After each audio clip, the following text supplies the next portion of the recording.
وَلَقَدْ آتَيْنَا دَاوُودَ وَسُلَيْمَانَ عِلْمًا وَقَالَ الْحَمْدُ لِلَّهِ الَّذِي فَضَّلَنَا عَلَى كَثِيرٍ مِّنْ عِبَادِهِ الْمُؤْمِنِينَ وَوَرِثَ سُلَيْمَانُ دَاوُودَ وَقَالَ يَا أَيُّهَا النَّاسُ عُلِّمْنَا مَنطِقَ الطَّيْرِ وَأُوتِينَا مِن كُلِّ شَيْءٍ إِنَّ هَٰذَا لَهُوَ الْفَضْلُ الْمُبِينُ وَحُشِرَ لِسُلَيْمَانَ جُنُودُهُ مِنَ الْجِنِّ وَالْإِنسِ وَالطَّيْرِ فَهُمْ يُوزَعُونَ حَتَّىٰ إِذَا أَتَوْا عَلَىٰ وَادِ النَّمْلِ قَالَتْ نَمْلَةٌ يَا أَيُّهَا النَّمْلُ ادْخُلُوا مَسَاكِنَكُمْ لَا يَحْطِمَنَّكُمْ سُلَيْمَانُ وَجُنُودُهُ وَهُمْ لَا يَشْعُرُونَ فَتَبَسَّمَ ضَاحِكًا مِّن قَوْلِهَا وَقَالَ رَبِّ أَوْزِعْنِي أَنْ أَشْكُرَ نِعْمَتَكَ الَّتِي أَنْعَمْتَ عَلَيَّ وَعَلَىٰ وَالِدَيَّ وَأَنْ أَعْمَلَ صَالِحًا تَرْضَاهُ وَأَدْخِلْنِي بِرَحْمَتِكَ فِي عِبَادِكَ الصَّالِحِينَ وتفقد الطير فقال ما لي لا أرى الهدهد أم كان من الغائبين لأعذبنه عذابا شديدا أو لأذبحنه أو ليأتيني بسلطان مبين فمكث غير بعيد فقال أحطت بما لم تحط به وجئتك من سبأ بنبأ يقين إني وجدت امرأة تملكهم وأوتيت من كل شيء ولها عرش عظيم وجدتها وقومها يسجدون للشمس من دون الله وزين لهم الشيطان أعمالهم فصدهم عن السبيل فهم لا يهتدون ألا يسجدوا لله الذي يخرج الخبأ في السماوات والأرض ويعلم ما تخفون وما تعلنون الله لا إله إلا هو رب العرش العظيم قال سننظر أصدقت أم كنت من الكاذبين اذهب بكتابي هذا فألقه إليهم ثم تول عنهم فانظر ماذا يرجعون قالت يا أيها الملأ إني ألقي إلي كتاب كريم إنه من سليمان وإنه بسم الله الرحمن الرحيم ألا تعلوا علي وأتوني مسلمين.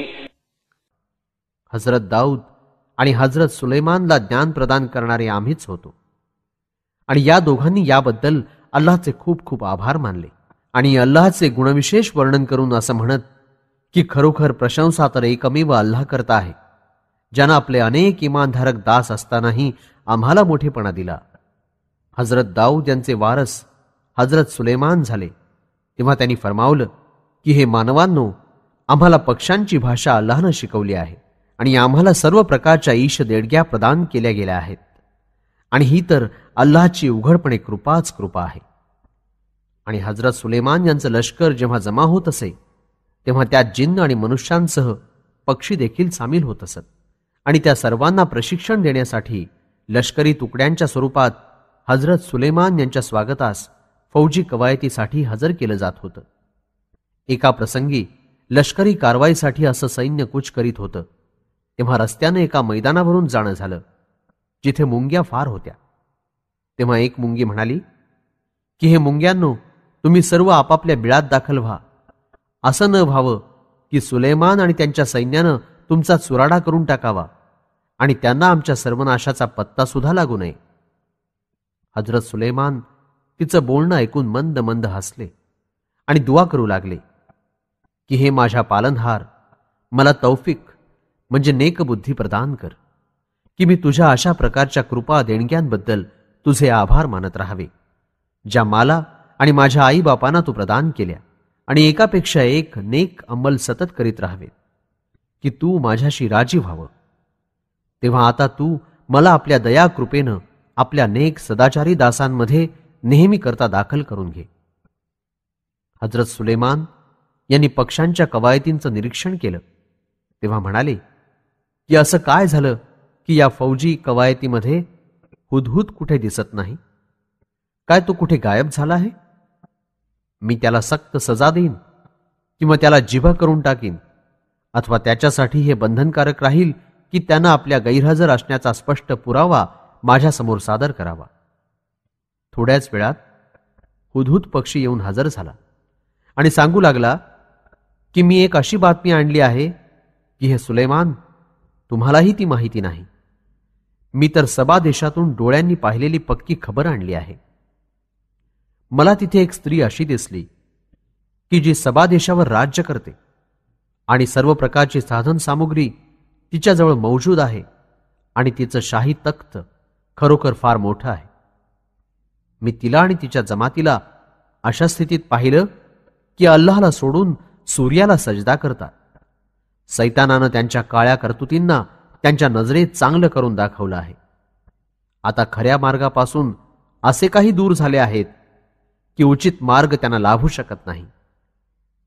काय हे लोक त्या अल्लाहला सजदा करीत नाहीत जो आकाश आणि जमिनीत लपलेल्या वस्तूंना बाहेर काढून दाखवत राहतो आणि तुमची अदृश्य आणि उघड आवश्यकता चांगल्या प्रकारे जाणतो?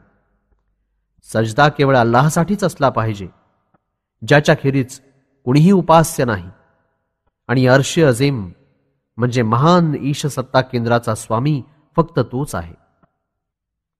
हुदहुदचं भाषण ऐकून हजरत सुलेमान यांनी फरमावलं की आम्ही माहिती करून घेतो की तू खरं सांगितलंस की जीव वाचवण्यासाठी बहाणा बनवून उगाच खोटी गोष्ट रचली आहेस.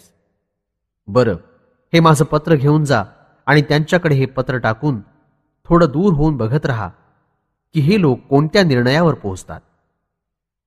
सबा देशाच्या महाराणीनं आपला दरबार बोलावला आणि म्हणाली की हे राज्याच्या अधिकारी लोकांनो, माझ्याकडे एक प्रतिष्ठित शाही फरमान पोहोचवलं गेलं आहे. हे हजरत सुलेमानकडून आलं आहे, ज्याचा मध्यवर्ती मजकूर बिस्मिल्लाहिर रहमानिर रहीम आहे. अर्थात आमची कारवाई अतिशय मेहरबान आणि दयावान अल्लाहच्या नावाने सुरू होते. माझ्याशी मुकाबला करण्याचा मनात विचारही आणू नका. उलट माझ्याजवळ आज्ञाधारक मुस्लिम होऊन या.